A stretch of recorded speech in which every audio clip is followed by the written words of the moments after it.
Let me start there with Nick Wright, Kansas City Chiefs apologist. Could you see J.J. Watt maybe Why do I joining? come on this show? What? It's unbelievable. Apologist is at least you got my name right this time, Dan. Go ahead. You were going to ask me about J.J. Watt. Could you see him joining your Kansas City Chiefs to maybe help them win a Super Bowl? Yeah, listen. And as an added bonus for JJ, he could go from a fraudulent, awful barbecue city in Houston to the greatest barbecue city in America, Kansas City, Missouri. The upgrade of organizations and coaches from the Bill O'Brien, Jack Easterby reign of terror in Houston to the Brett Veach, Andy Reid tightly run ship in Kansas City, it's just night and day. So for all those reasons, alongside he would actually get to, play in and win a Super Bowl. Those things would all be good for him. It's great to see you, by the way. It's great to see you, Nick. A couple things to talk to you about. I don't know if you agree with me. The Jazz, they have been the best team in the NBA, at least record-wise. May not be exciting, may not have household names. It's been impressive what they did, but the Lakers are clickbait. So what is the headline today, the Lakers or the Jazz?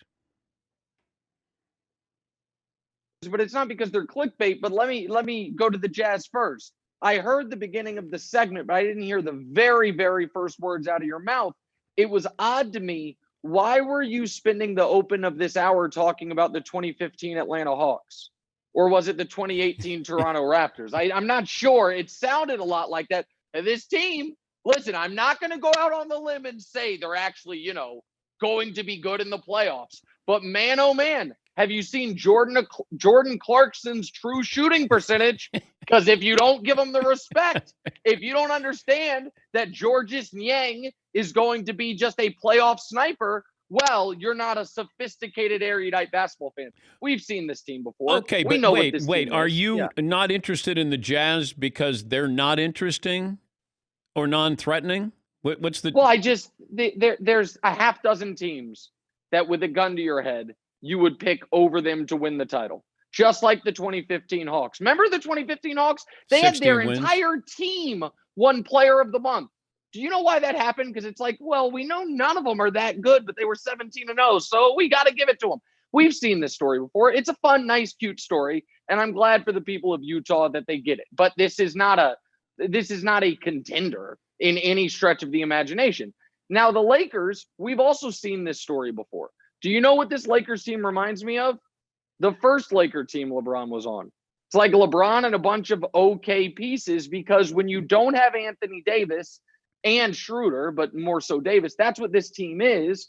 And so, I don't actually think either's a huge deal, because here's what we know about the Lakers. If Anthony Davis is not around for the playoffs, they can't win the title. But he's going to be around for the playoffs, so I'm not overly concerned with it.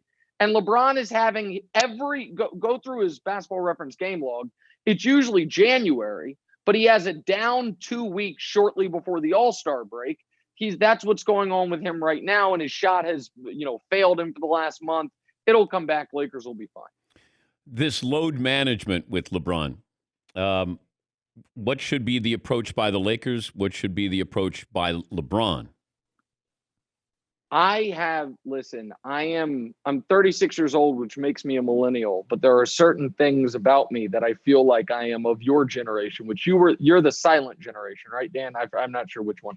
But whichever one it is, which is I have this controversial take for people my age, which is when healthy and available, you should go to work. LeBron's healthy, he's available, he should probably go to work. And LeBron is in this odd, almost singular spot as an athlete, which is we operate from the perspective of we have to criticize him. So if LeBron was taking a lot of time off, do we think that would be like, you know what? Smart, good job, LeBron, heady play, not overworking? No, he would be criticized for it. LeBron is now being criticized for playing every game. Now, do I think guys in an 82-game season, it's smart to play all 82? Probably not. And LeBron's only done that in the later part of his career one time, his last year with the Cavs. But I also think the league was, Dan, 3 years ago in a very dangerous spot with the load management. Do you remember the nationally televised Spurs Warriors game. Both teams were like on pace for 65 wins, and nobody played. Kawhi didn't play, KD didn't play, Steph didn't play, Klay didn't play, and it was becoming a trend. And I think LeBron is helping stop that, because while guys will still rest on some back-to-backs, if LeBron jumped on the Kawhi Leonard from last year load management plan, then it would become even more accepted, and that'd be terrible for the business of basketball. So I think LeBron has a responsibility to his teammates and a bigger responsibility to the league to kind of remind guys, hey, I'm the oldest guy out here. I've played more minutes than everybody. I'm available. Let's try to be more available to our fans and to our teammates. It almost seems like he's doing it on purpose to deliver this message. Like, hey, I'm old school, and I agree with you. You show up for work. I mean, my generation, which is a lot older than yours, we just showed up for work. We didn't get a pat on the back. You just went to work. LeBron is going to work, but is it smart? Because his goal is to win a championship and be an MVP in that order. Is it smart on his part to be showing up and playing every night? I think it is for him specifically, because he has shown he and Karl Malone are the only guys in league history that I think we can say their body just seems to handle wear and tear differently than everyone else ever. I mean, he slipped on a wet spot on Christmas Day, his first year with the Lakers, and tore his groin. Aside from that, he's been indestructible. And so I've never once watched a playoff series with LeBron and been like, you know what? He looks tired. He plays more minutes and he looks fine. So I do think for certain guys, there is an element of you need to be peaking at the end of the year. But the other thing, and I'd have this question for you, Dan, some of it seems like pseudoscience and guesswork. Because what happened with Paul George a few days ago? Embarrassing. It was like, it's like, okay, he's at 32 and a half minutes, not a second more. Do you know what it reminded me of?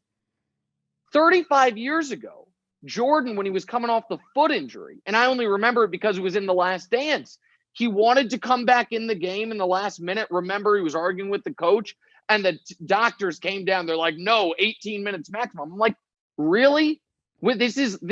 Our science is like our train system. How did you move coal 100 years ago? Put it on a train. We haven't improved that, and we're not improving this either. It's like, we guess an amount of minutes, and that's what it is. So people are like, oh, you've got to listen to the science. But I think on the minute stuff, the science is guessing. I think it's just really guesswork, and I've never seen evidence otherwise. And in baseball, Dan, which I don't talk about a lot, but you do it somewhat, Jeff Passan wrote a great book that since they have been more focused on pitch counts, like arm injuries have gone up. So some of this, I just don't think we have mastered yet. And I think erring on the side of I'll play when I'm healthy is pretty smart. He's Nick Wright, co-host of First Things First on Fox Sports 1. Kyrie Irving had something on Instagram where he said maybe we change the logo from Jerry West to Kobe Bryant. Could you see the league? I know Jerry West would be fine with that because Jerry's embarrassed to be the logo. And he brought Kobe into the league, brought him into the Lakers. Could you see where the league would sign off on Kobe replacing Jerry West as the logo? So a few things. One is I read, and I didn't read a full article about it, but I did read yesterday that one of the reasons it has stayed Jerry West is they don't have to pay any royalties on that logo. And I think if you did it with Kobe or with anybody, LeBron's block on Iguodala, Michael Jordan, anything, all of a sudden you're going to have to pay a royalty on and that seems untenable. To go from $0 to even if it's just a small percentage, I just don't think that's realistic. I do think, though, if I'm going to touch a third rail here, that Kyrie, in his comment on the idea, like his second line, he did raise it, to me, a valid point, which is the NBA is a black league. It is an overwhelmingly black league, and the success of the league has been built for the vast majority by black players. And it does seem a little anachronistic that we've got a white dude from 1962 as the logo. But I also think, I think a lot of people don't even know that he's the logo. You know it, I know it. I think most fans probably don't know that that's an actual person that in that logo. Yeah, and having spoke to Jerry West about this, you can tell where I don't think they conferred with him. They basically just made him the logo, and then Right. he didn't really acknowledge it for a long time. I mean, growing up, I sort of knew it was Jerry because there was a picture that accompanied that logo picture, but Jerry is embarrassed almost to bring that up. And I agree with you. I don't know if the NBA can go, hey, we're going to have Kobe as the logo. What's it going to cost us? Right. But I don't know. I think Kyrie's onto something, but I don't know if he's onto something that will actually come to fruition. Well, I wonder if renaming some of these awards. So the Larry O'Brien, I don't think that's going to change. They just named the Finals MVP, the Bill Russell. That happened a few years ago. I think that's good. And I apologize for not knowing this. Does league MVP, does that trophy have an honorific? Because I think a lot of people feel like Kobe should have won more than one league MVP. He only won the one. Naming that after him almost as a league. I do feel like there should be something done for Kobe. And I do feel like we should maybe update some of these names to the more modernized NBA. But I don't know if the logo is what they're going to do with it. Yeah, I don't see it happening, but I appreciate Kyrie has a personality. I don't always agree with it, but that he is a thinker. Sometimes he thinks too much, sometimes he doesn't think enough, but it's a nice gesture on his part. And Kyrie was, if you remember after Kobe's passing, Kyrie took some time away, and Kyrie was exceptionally close with Kobe. And I think Kyrie, we don't look at it because he's so much smaller, but he's modeled a lot of his game after Kobe, even though the games are different. Yeah, listen, just because sometimes the people who have at times the worst ideas often are also the people that come up with some of the best ideas. And so I feel like this happens in television and radio production meetings a lot. The person that is most likely that when they throw something out there, you're going to be like, why do we let that guy talk? is also a guy who about once a week, you're like, oh, that's brilliant. And I feel like, Kyrie throws a lot out there. Some of it's a little wacky, but I think he was on to something here without a doubt. I think it was last February, Paulie did the research that the All-Star MVP is named after Kobe Bryant. Right. They changed it last year, but that's like a third-tier award. You know what I mean? I know. Do something. Name the scoring title after him? I don't know. Do something. No, like Bradley Beal, come on down and receive the Kobe Bryant. Receive the Kobe Bryant. Yeah. Yeah, I like it.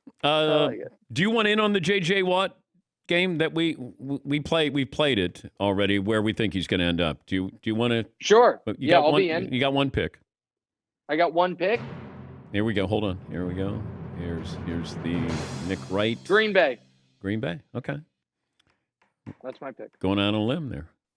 I don't know if it's a limb. I just think Green Bay. They have good cheese, not good barbecue. Come to Kansas City for the barbecue, JJ. Stay for the championships. That would be my recommendation. Well, you have lived in Houston, so you are. Yeah, I lived there for 4 years and ate what they. Listen, Houston folks, I understand it's been tough times. I empathize with you immensely. But Texas barbecue is fraudulent and it's not like bad compared to its reputation. It's bad compared to food. It's just not good. It's the hottest take anyone's going to deliver all year. Texas barbecue, not good. Thank you, Nick. We appreciate your time as always. That's the popular Nick Wright, co-host of First Things First on Fox Sports 1.